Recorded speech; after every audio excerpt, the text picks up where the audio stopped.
Oui, bon, normalement chaque épisode commence avec une citation. Sauf qu'aujourd'hui, je vais vous présenter certes un roman, mais un roman graphique. Du coup, commencer par une citation comme ça, c'est un peu compliqué, surtout quand on voit le roman en question. Donc j'ai décidé de ne pas mettre de citation. Mais pourquoi cet avant-propos? Parce que je me suis posé la question, évidemment, est-ce que je mets des extraits visuels de ce roman graphique dans la critique? La réponse est oui, je vous le dis tout de suite. Mais est-ce légitime? Ça pose un petit problème de droit d'auteur. Bon, même si j'en fais une critique positive et élogieuse. Et en même temps, comme mon but, c'est d'essayer de vous faire découvrir et vous donner envie de lire ce roman graphique, je pense qu'il vaut mieux que vous voyiez vraiment le travail de cet auteur qui est assez extraordinaire, bourré de couleurs et très très riche. Donc évidemment, si je vous dis tout ça d'un seul coup, ouais, ok, mais vous êtes juste obligé de me croire sur parole. Là, vous verrez tout ça, et à mon sens, c'est un petit peu plus convaincant. Donc je flouterai toutes les images si jamais je devais avoir des problèmes avec la justice, n'est-ce pas? Mais en attendant, on y va. Bonjour minuteurs et minuteuses, bienvenue pour ce nouvel épisode d'1 minute, un livre, où pour une fois, je vais vous présenter un roman graphique. C'est l'expression consacrée, d'autres diraient tout simplement bande dessinée, mais j'ai l'impression que ça fait un petit peu plus sérieux quand on dit roman graphique. Donc, un roman graphique pour aujourd'hui. Aujourd'hui, je vais vous présenter Portugal de Cyril Pedrosa aux éditions Air Libre Dupuis. Cet ouvrage m'a été conseillé par une ancienne collègue de travail que j'ai rencontrée de manière complètement impromptue à la médiathèque. Qu'elle en soit ici remerciée. Même si le tournage de l'épisode d'Inman Médiathèque a été un petit peu plus compliqué à cause d'elle. Merci quand même. Dans ce roman graphique, nous suivons Simon, un dessinateur en pleine déprime.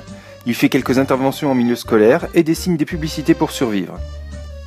Invité à un festival de BD au Portugal, dont sa famille est originaire, il décide de partir à la recherche de ses origines, pour trouver un sens à sa vie. Bien que Simon soit le héros principal de cette histoire, cette exploration se décline en 3 temps, selon Simon, le héros, selon Jean, son père, selon Abel, son grand-père. Comment parler de cette œuvre sans parler de la beauté de chaque page?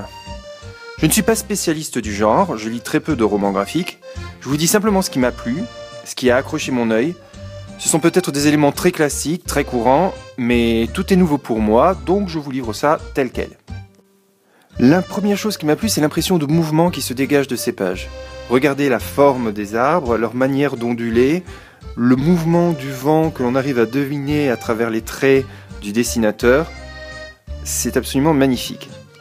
On découvre aussi cette idée de mouvement dans le découpage des différentes cases, où on voit le même plan à différents moments, ce qui rappelle l'aspect d'un dessin animé, et c'est toujours très réussi. La mise en scène est toujours intéressante. C'est bourré de trouvailles qui me ravissent. À gauche, vous voyez le héros qui est entouré d'un halo blanc pour qu'on le repère bien. Et tout autour, vous voyez comme les personnages se chevauchent les uns sur les autres, comme des fantômes. Cela nous montre que Simon vit un rêve éveillé. Il se laisse emporter par l'ambiance de la rue, les gens qui ne sont plus des gens, ce sont des sons, des couleurs, des silhouettes. Plusieurs pages ont une portée onirique folle. Vous l'avez vu, la palette est d'une richesse assez incroyable. On alterne entre les couleurs chaudes, les tons pastels, les couleurs froides au gré des humeurs du héros.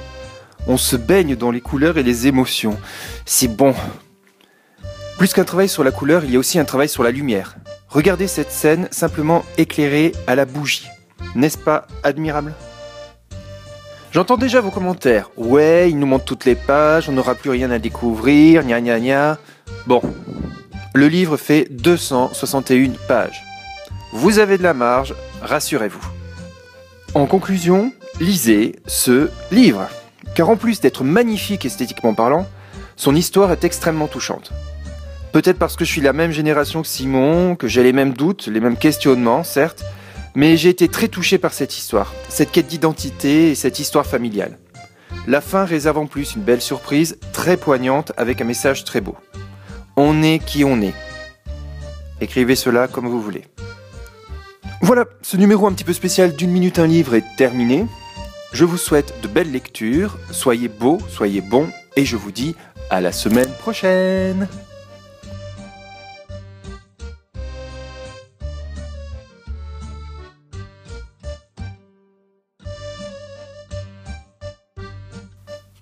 Si vous avez d'autres romans graphiques à me conseiller, n'hésitez pas à m'en parler dans les commentaires. Merci beaucoup. Ciao. Ouvrez le gobe, nous savons que vous êtes là. Ouvrez. Vous spoilez les artistes, le gobe, vous volez leur œuvre. Ouvrez.